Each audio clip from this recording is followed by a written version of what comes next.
For centuries, we've gazed up at the night sky, searching for answers hidden among the stars. It's a curiosity that humanity has always had when we think about the other planets within our solar system and to wonder what lies beyond it. Popularized by Galileo, the telescope acts essentially as a doorway to the universe. But as much as it can reveal about our night sky, it also depends on precision. Specifically, light intake. Light is everything. The way it enters through the aperture, the way it reflects off of the mirrors and out of the lens, it influences what we see in the night sky and what remains hidden. The issue with this telescope, and with many others just like it, is just that. The lack of precision when it captures light through the aperture. But this got me thinking of an idea. A solution inspired by the human eye.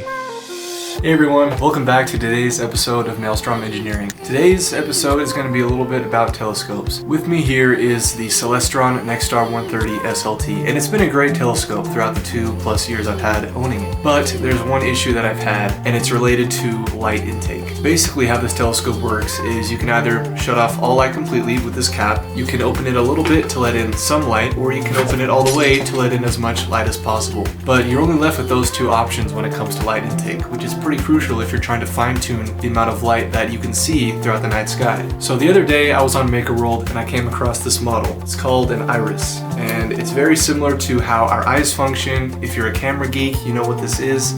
And essentially what it does is it changes the size of the aperture in the middle.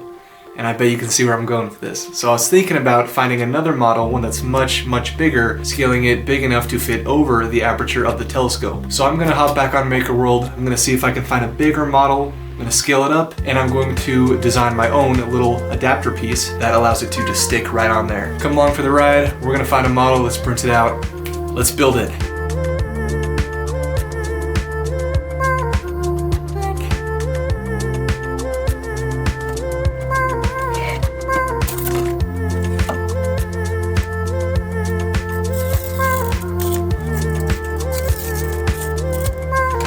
Gotta do this 3 more times.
Fit it one more time.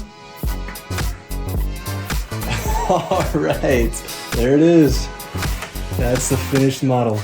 It's on there pretty tight to where I don't have to hold it while I'm doing it. I can just one hand. Okay, that's pretty cool, man. You gotta admit, that's kind of cool. We're outside, it's dark outside, so I thought it would be a good time to test this thing out. I'm gonna turn off all the lights behind me, and we're gonna see how well this thing works. Alright, this is about as dim as I can get the light. You know, I'm here in my backyard, you know, light pollution, whatnot. Anyway, we're gonna take a look at Jupiter here. Yeah, I mean, it's working just as I'd hoped.